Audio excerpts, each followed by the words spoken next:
Assalamualaikum warahmatullahi wabarakatuh. Halo semuanya, perkenalkan saya Hidayatul Mauna, biasa dipanggil Una. Saya seorang mahasiswi Informatika Universitas Jenderal Sudirman dengan NIM H1D023009. Tujuan saya untuk membuat video ini adalah untuk menjelaskan mengenai bagaimana sih caranya membuat CRUD berbasis Laravel 12. Nah, di sini tuh saya diberikan tugas mata kuliah pemrograman web 2. Nah, di sini saya ditugaskan untuk membuat dengan tema tuh departemen ya, karena di sini saya berakhiran NIM-nya itu 9. Nah, di sini dengan departemen itu gimana sih caranya gitu kan. Nah, kita bisa langsung aktifkan aja karena di sini saya pakai Laragon. Jadi di sini bisa klik mulai aja. Nah, di sini tuh awalnya saya memakai versi dari si Laragonnya langsung gitu ya. Tapi dengan adanya hal tersebut untuk mendukung dari Laravel 12 itu kurang relevan gitu ya. Jadi saya update. Nah, untuk update-nya itu bisa langsung di menu. Di sini tuh yang sudah di-update gitu ya. Nah, di sini tuh ada versinya. Nah, versi awalnya itu kan 8.1. Nah, setelah di-update menjadi 8.2. Nah, kemudian untuk hal itu juga kita bisa lihat untuk komposernya. Komposernya itu kita pakai yang berapa sih gitu kan. Nah, kita bisa cek aja komposer minvi. Nah, di sini komposer juga sudah saya update yang awalnya 2.4.0 atau 1 gitu. Sekarang menjadi versi terbaru yaitu 2.8.8. Nah, dengan kita cek PHP yang di terminal juga bisa dengan cara PHP min v. Jadi ada beberapa versi untuk melihat gimana caranya kita tuh menggunakan versi tersebut gitu ya. Nah, kita close aja. Nah, di sini langsung aja ngebuat dari si Laravelnya, bisa diklik Laravelnya. Nah, kita ketikkan aja nama projectnya tuh apa. Nah, karena di sini tuh saya departemen, jadi di sini tuh saya membuat dengan nama Lar 12.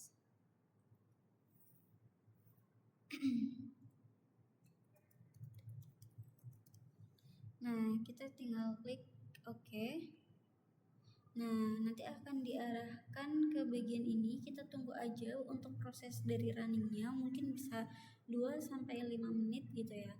Tapi untuk mempersingkat video ini bisa saya percepat aja gitu ya.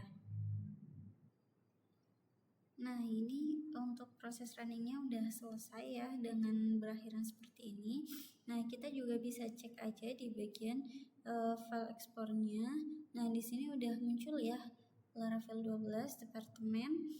Nah, kita bisa tampilkan codingannya. Kita tinggal ketik aja code spasi titik enter. Nah, di sini langsung diarahkan ke bagian VS Code-nya.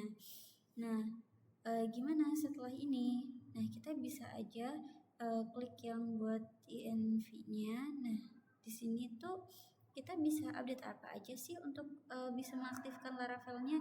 Nah, yang perlu kita perbaiki itu di bagian ini. Kita ubah aja menjadi MySQL. Kemudian untuk bagian ini hashtag-nya tuh kita bisa hapus aja.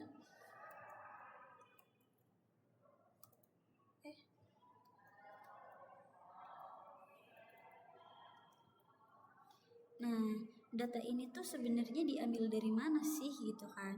Nah, data ini itu bisa kita lihat di Laragonnya, di bagian database-nya. Nah, di sini udah ada ya buat keterangannya kita tuh pakai yang berapa sih gitu kan.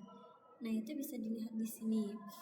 Nah, setelah ini kita gimana? Kita ke terminal dong buat ngecek gimana apakah ini sudah berjalan apa belum gitu kan. Nah, sebelum kita lanjut lebih jauh, kita di sini tuh bisa ketikan aja gitu. Sebenarnya kalau misalkan ngecek itu kan tinggal PHP artisan migrate ya. kita bisa langsung klik enter aja. Nah, di sini tuh kan ada keterangan seperti ini. Nah, dengan keterangan seperti ini tuh kita bisa save aja ya. Save dulu buat. Nah, setelah kita save, kita klik lagi clear. Nah, kita ketikkan lagi.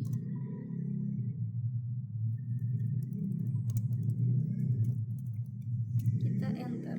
Nah, ketika udah muncul seperti ini, kita bisa langsung pilih nih kita mau pakai yang apa gitu kan. Misal kita yes. Nah, nanti akan muncul seperti ini. Kita bisa ketikkan, coba kita cek ya buat tampilan dari servernya itu seperti apa. Nah, untuk kita ngecek dari servernya, kita bisa ketikkan aja. Nah, di sini tuh kita ketikkan aja PHP Artisan Serve. Nah, nanti akan muncul seperti ini ya. Nah, ini buat linknya kita bisa salin aja untuk kita akses gitu ya. Nah, di sini langsung kita masukkan. Nah, akan muncul tampilan Laravel 12. Nah, jadi di sini sudah berhasil membuat tampilan awal dari Laravel 12-nya. Oke, setelah tadi menampilkan hasil dari Laravel-nya, di sini bisa untuk membuat sebuah database-nya. Nah, untuk membuat database-nya itu kita bisa ketikkan PHP Artisan make .2 migration. Nah, di sini tuh bebas ya, terserah kita mau namanya tuh apa. Nah, di sini saya tuh membuat departemenku, jadi tinggal diketikkan aja create _departemenku _table. Nah, setelah membuat ini kita bisa memasukkan dari codingannya itu di sini ya. Nah, kalau misalkan ini itu udah berhasil muncul seperti ini, nanti kan di sini akan ada namanya ya. Nah, namanya 2025-05-08 terus departemen. Nah, di sini tuh kita bisa aja untuk merubahnya. Nah, tapi tadi tuh nggak dirubah karena biar kayak gini aja, biar ada tanggalnya untuk mempermudahkan kapan itu dibuat gitu ya. Nah, setelah itu kita bisa masukkan aja di sini ID kan sebagai primary care, jadi yang paling atas ya di sini dimasukinnya. Nah, kemudian di sini tuh ada table. Nah, kita perlu tambahkan string di sini, kemudian tanda kurung yaitu nama departemen yang dibutuhkan kan nama departemen, kode sama penanggung jawab gitu ya. Nah, kita tambahkan aja semuanya. Nah, untuk time steps-nya ini sebenarnya ini tambahan. Kenapa? Karena kalau misalkan ada time step-nya itu kita bisa tahu kapan dari mereka itu mengakses dari database-nya ini, kapan mereka menginputkan gitu kan. Nah, setelah itu di sini kita bisa ketikkan aja yaitu PHP Artisan Migrate. Nah, setelah ada keterangan done, maka di sini semuanya itu sudah tersimpan di database-nya. Nah, kita bisa cek aja di database-nya. Nah, di sini tampilan dari hash-nya. Nah, di sini tuh kok bisa sih kayak gitu kan. Sebenarnya kita bisa aja buka Laragon, kemudian di database. Nah, di sini kita tinggal open aja. Nah, jadi muncul tampilan dari si Heidi SQL portable-nya. Nah, kita nyari aja di mana kita menyimpannya. Nah, kita kan menyimpannya di Laravel. Lalu buka yang bagian departemenku. Nah, di bagian departemenku di sini kan udah masuk nih ID-nya, terus nama departemennya, kodenya, penanggung jawabnya, terus habis itu yang buat tanggalnya gitu kan. Nah, buat tabelnya seperti ini. Nah, untuk gambaran dari si datanya itu nanti akan masuknya ke sini gitu kan. Nah, jadi untuk yang bagian database bisa seperti ini sesuai dengan ketentuannya. Itu Terus balik lagi. Nah, kita lanjutkan lagi. Oke, di sini akan melanjutkan lagi untuk penjelasannya, yakni untuk yang di bagian apps-nya. Nah, di bagian apps-nya ini tuh ada controller sama ada departemen control yang sebelumnya sudah dibuat dengan menggunakan terminal dari si VS Code-nya ini. Nah, kemudian ada modules. Nah, di modules itu ada departemen sama ada user-nya. Nah, kemudian yang diperlukan lagi di sini tuh ada di bagian config-nya. Nah, di bagian config-nya ini tuh ada out yang nantinya tuh di sini untuk verifikasi dari si user ketika login. Nah, untuk yang selanjutnya di sini tuh kan ada dari database. Nah, untuk database itu yang tadi sudah dibuat dengan nama-namanya itu akan masuk ke database ini. Nah, untuk yang selanjutnya di sini tuh ada di bagian research. Nah, di bagian research ini tuh di bagian view itu membuat sebuah folder baru yang namanya tuh departemen. Nah, di bagian departemen tuh isinya apa aja? Nah, di bagian departemen itu isinya ada create, ada index. Nah, nanti tuh di sini akan ada juga yang berkaitan dengan si aplikasinya. Nah, di bagian reviews ini tuh yang berkaitan dengan tampilan dari si websitenya itu. Di sini ada welcome juga, terus kemudian ada routers, dan di routers ini tuh ada konsol sama webnya.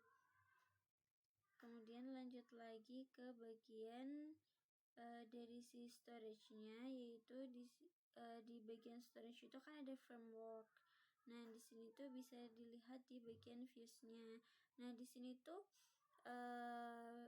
apa gitu kan. Nah, di sini tuh ketika dari si user atau pengguna itu mengakses dari laman webnya, nanti akan teridentifikasi di sini.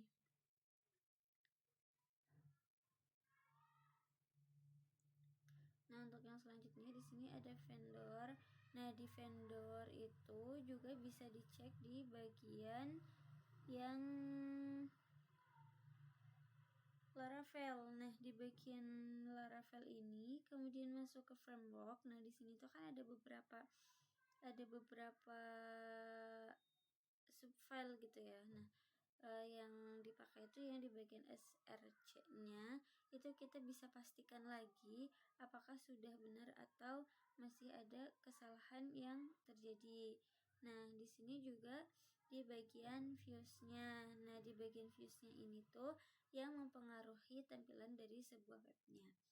Nah, kemudian langsung di bagian event ini kan udah dijelaskan gitu ya, jadi tidak perlu dijelaskan lagi. Nah, untuk ke programnya mungkin seperti itu. Di sini saya menjelaskannya tidak panjang ke lebar gitu ya, karena untuk yang sebelumnya itu kan dari mereka menjelaskan sampai mungkin kebanyakan gitu ya dari tampilan si websitenya.